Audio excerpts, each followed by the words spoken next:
Oremos. Padre querido, una vez más, danos tu Espíritu. Enséñanos tu palabra. En nombre de Jesús. Amén. Vamos a hablar del Espíritu hoy. El Espíritu es la tercera persona de la divinidad, de la Trinidad. Tan Dios como el Dios Padre, como el Dios Hijo, como el Dios Espíritu.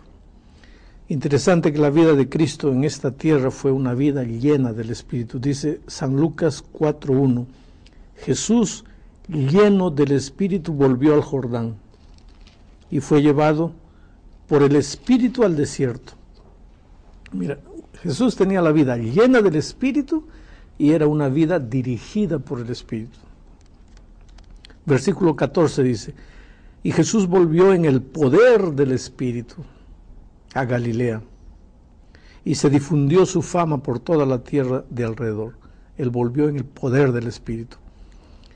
El versículo 16 dice, vino a Nazaret, y ahí se levantó a predicar. El versículo 18 dice, el Espíritu del Señor está sobre mí, por cuanto me ha ungido para dar buenas nuevas a los pobres. La vida de Jesús fue una vida llena del Espíritu, dirigida por el Espíritu, en el poder del Espíritu. Todo lo que hizo, lo hizo en el Espíritu. Ahora mira lo que él dice con relación a sus discípulos. Hechos capítulo 13, versículo 52. Y los discípulos estaban llenos de gozo y del Espíritu Santo. Claro, si el maestro fue un maestro lleno del Espíritu, como Cristo, el discípulo, lógicamente, que también tiene que ser un hombre lleno del Espíritu.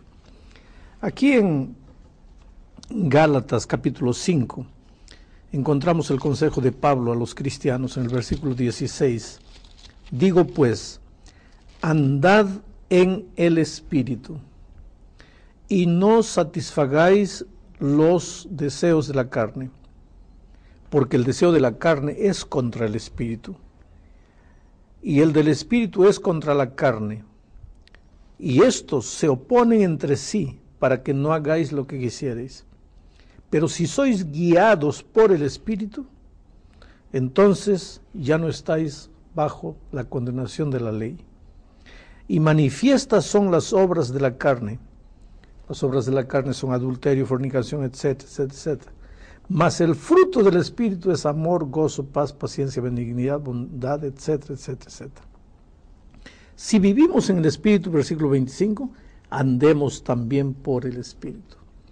El grande desafío del mundo cristiano es aprender a vivir lleno del Espíritu, andar en el Espíritu, ser guiado por el Espíritu. Acontece que las personas confunden este asunto del Espíritu, confunden andar en el Espíritu como andar en la emoción. La emoción no tiene mucha cosa que ver con el Espíritu. El Espíritu guía. El Espíritu no necesariamente te hace llorar, aunque lleno del Espíritu podrías llorar. Pero muchos cristianos sinceros piensan que porque son arrebatados de un sentimiento y tienen ganas de llorar y caen al suelo y comienzan a hablar cosas inconexas, están llenos del Espíritu. El Espíritu no trabaja de esa manera. Y voy a probarlo eso con la palabra de Dios. Vamos al Evangelio de San Juan, en el capítulo 14, versículo 16, Jesús le dice a sus discípulos, y yo rogaré al Padre, y os dará otro consolador para que esté con vosotros para siempre. ¿De qué está hablando? El versículo 17, el Espíritu de verdad, el cual el mundo no puede recibir, porque no le ve ni le conoce, pero vosotros le conocéis, porque mora en vosotros y estará con vosotros. Aquí está hablando el Espíritu. El Espíritu quiere venir a nuestra vida y quiere habitar entre nosotros, dentro de nuestro corazón y guiarnos. Cuando estamos llenos del Espíritu, nuestros pensamientos son pensamientos del Espíritu. Nuestros actos son actos del Espíritu. Andamos en los caminos del Señor. Ahora, el versículo que me impresiona grandemente es el capítulo 16, versículo 8. ¿Cuál es el primer trabajo que el Espíritu realiza en la vida de una persona? Si yo digo que he recibido el Espíritu, ¿cuál es el primer trabajo que el Espíritu hace en la vida de la persona? Dice así el versículo 8. Y cuando Él venga, convencerá al mundo de pecado, de justicia y de juicio. Cuando el Espíritu venga a mi vida, lo primero que va a hacer es convencerme de pecado. ¿Y qué es pecado? San Juan, 1 de Juan 3:4 dice, el pecado es la transgresión de la ley. Quiere decir que cuando el Espíritu llega a mi vida, me hace ver si estoy andando correcto, si estoy andando equivocado.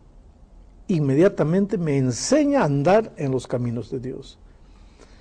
Ser lleno del Espíritu es vivir un espíritu de obediencia, un espíritu de amor, de mansedumbre y andar en los caminos de Dios. Pastor, pero usted dice andar en el Espíritu, vivir en el Espíritu. Solo para tener la figura bien clara, ¿qué es o quién es el Espíritu? ¿Es un ser, es una fuerza, es una energía?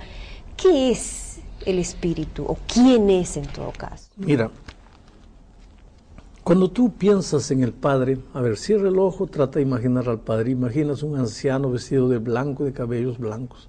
Porque inclusive la Biblia nos pinta más o menos la figura del Padre así en las visiones que los profetas tuvieron. Cierra los ojos y piensa en el Hijo, en Jesucristo. Ahí aparece en tu mente aquella fotografía que alguien dibujó en el pasado. Por ahí. Pero cierra la mente, imagina en el Espíritu. ¿Qué viene? Nada. Aire. No viene nada. Claro, es la figura incierta. Entonces, por eso es que muchas veces pensamos que el Espíritu es una fuerza, es una influencia, pero el Espíritu es una persona. Porque hay muchos versículos de la Biblia que no los voy a leer ahora, voy a leer solo uno, que dice que el Espíritu guía, el Espíritu vive dentro de ti, el Espíritu enseña, el Espíritu siente, el Espíritu es contristado, el Espíritu llora. Esas son cualidades de un ser personal. Claro, y usted ahora leyó y convencerá. Entonces, y cuando Él venga, convencerá. Si el Espíritu te convence, habla, lógico, y tiene la capacidad de convencer. No es una influencia, no es una fuerza. Pero yo tengo un texto aquí interesante. Dice así, mira.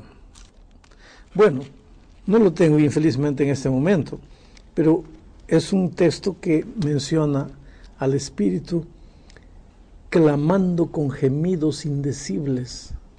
Clamando con gemidos indecibles. Quiere decir, el Espíritu gime, el Espíritu clama, el Espíritu enseña, el Espíritu habla, el Espíritu dirige. Es una persona, no es solamente una fuerza. Yo tengo una preocupación. ¿El Espíritu Santo es Dios o es el primero, el segundo, el tercero en la Trinidad? ¿Es creado? ¿No es creado? No, ¿siempre existió? El Espíritu Santo es Dios. Ahora, hablar de Dios es pisar tierra santa. Y cuando pises tierra santa, quítate las sandalias de los pies, porque no vas a entender. Martín Lutero usaba una figura. Él decía que Dios es como todo el agua del mar. Calcula todo el agua del mar. Y nuestra mente es como este vaso. Puedes hacer caber en este vaso todo el agua del mar. Es imposible. Entonces, ¿cómo Dios puede caber en nuestra cabecita humana? La Biblia nos dice que Dios es un solo Dios, pero son tres personas: Padre, Hijo, Espíritu Santo. Pero si son tres, no puede ser uno. Y si es uno, no pueden ser tres. Bueno, no podemos entender. Mejor yo acepto lo que la Biblia me dice. Yo no cuestiono a Dios, yo no quiero entender porque me voy a volver loco. Ahora, ¿quién es primero, quién es segundo, quién es tercero? La Biblia tampoco me dice eso. Me dice que hay un solo Dios. Si hay un solo Dios, nadie es primero, nadie es segundo, nadie es tercero. Las tres personas de la divinidad son Dios. Ese texto que estaba queriendo recordarme está en Romanos, capítulo 8, versículo 26. Romanos capítulo 8, 26 dice así: y de igual manera el Espíritu nos ayuda en nuestra debilidad, pues que hemos de pedir como conviene, no lo que sabemos, pero el Espíritu mismo intercede por nosotros con gemidos indecibles. Esta es una persona, y es una persona espiritual, no tiene cuerpo.